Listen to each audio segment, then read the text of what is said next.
story, now we get to our conversation of the day, where we're looking at making sure that we have clean energy. And joining us is Brenda Wetherero, who is Operations Manager at AdBlue. Thank you so much for joining us today. Thank you for having me. All right, so let's get right into the conversation and look at renewable energy and how we as a country are embracing it in terms of making sure that we are doing what is right in order for us to reach the 2030 mark of 100% clean energy. Yeah, so Kenya has actually been doing a great job in moving towards that direction. Recently, you remember we launched the Climate Change Initiative, and part of the things that were included in it was sustainable transportation. And within that, we see the government moving towards more electric vehicles, public transport being more accessible, and reducing the number of vehicles on the roads. And on top of that, we can see emission standards have also, there are Euro 4 standards that were set in place by the European Union that dictate certain emission levels to be lowered. Okay. Yeah. And now that you've spoken about the transport sector, let us look at this, because that's what we are discussing today, motoring and climate change, and how the transport industry contributes into making sure that at least we don't have a clean air that we usually have. All right, so let's look at, first of all, the challenges that we have in terms of making sure that we are even 50% clean in terms of the air that we emit, the vehicles that we have.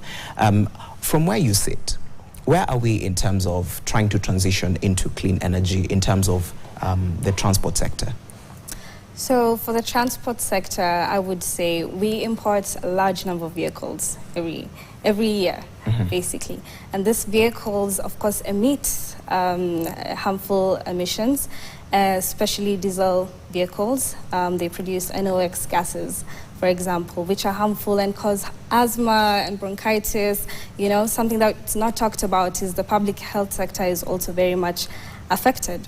So when Kenya comes in and says, now we want to promote electric vehicles, and I'm sure you've seen a lot of electric bodas on the road. Uber, Bolt has it as well. We've seen electric vehicles as well doing the transportation and Uber services as well. And so aside from that, we're saying that there's another way. So we have a solution called AdBlue. And AdBlue is a solution, it's non-toxic, that's meant to reduce emissions in diesel vehicles specifically, right? So. All right, just continue, yes. Right, so it's meant to reduce emissions in diesel vehicles. Like I began saying, the most harmful emissions that come from diesel engines is nitrogen oxides, right? Which cause harm in the air we breathe and the environment at large. And so this AdBlue solution comes in, it's a mixture of urea and water, and what it does, it helps convert that nitrogen oxide into nitrogen and water vapor, right?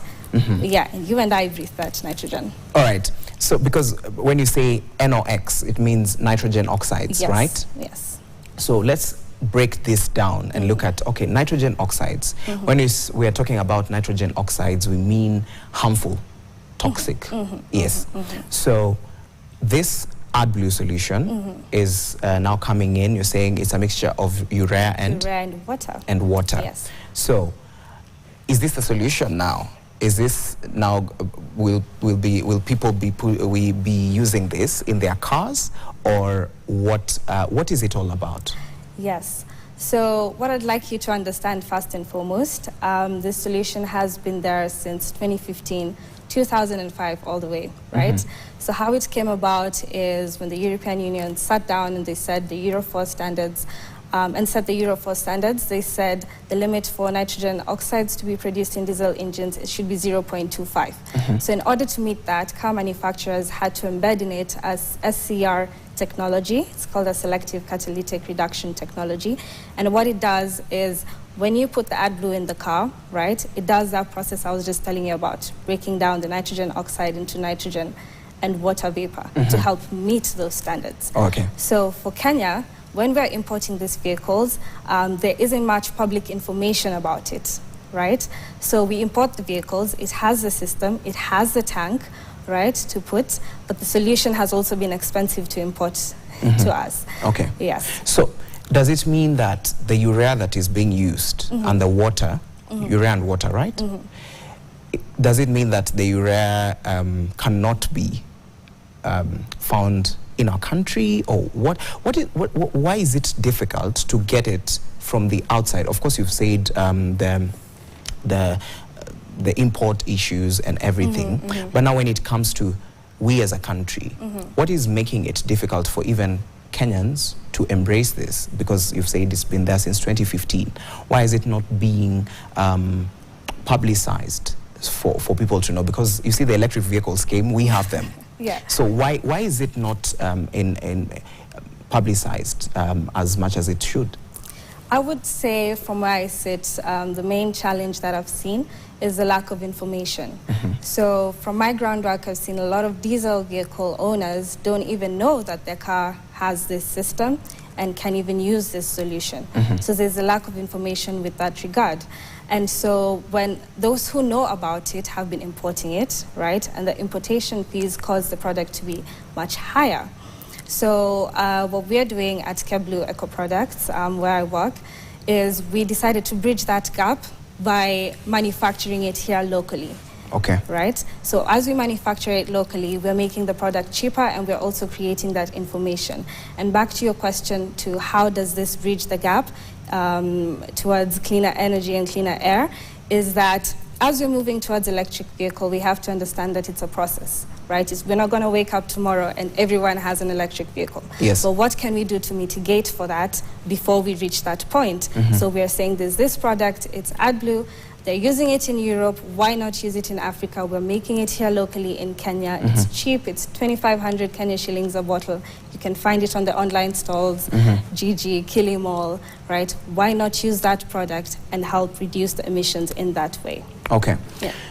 You've mentioned where, okay, in Europe, the European Union came with this. And when you look at countries outside, of course, outside Kenya and even outside Africa, now that you've used those examples, has it been effective enough? And if it's been effective enough, how has it been effective? Right.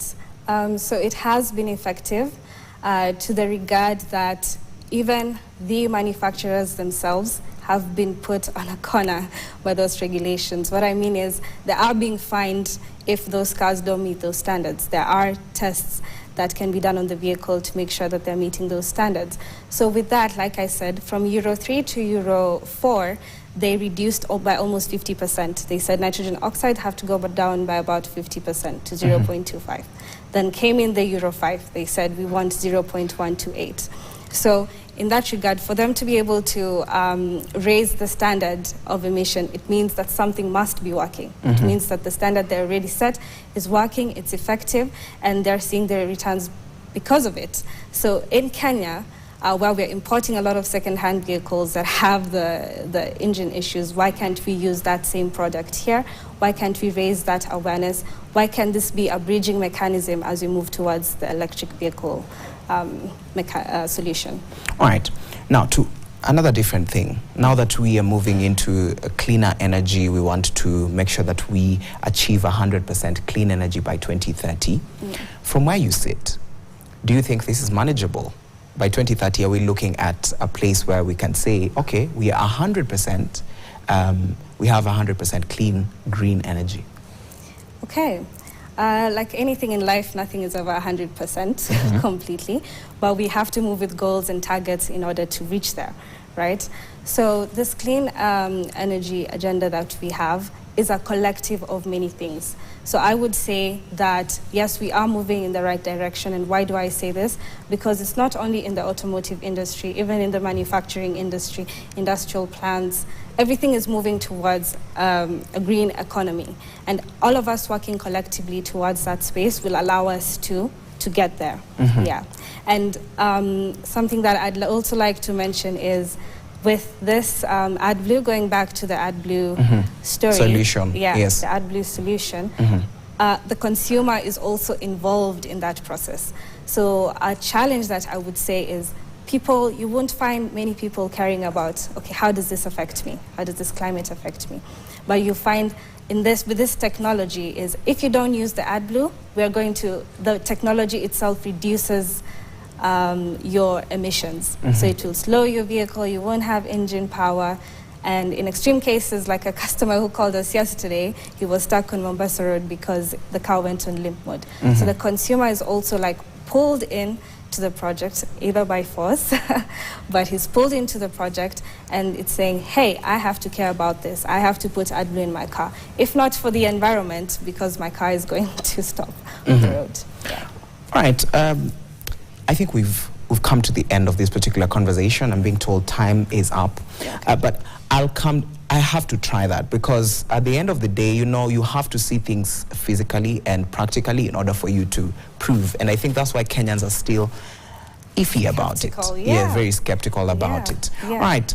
We've come to the end of this particular conversation. This is Business Today. We are speaking to Brenda Waitherero, who is operations manager at AdBlue, just speaking to us about how we can clean our air using the vehicles that we have, but make sure that we have a cleaner energy at the end of the day. My name is Kelvin Nyakundi. BUKTN is coming up next.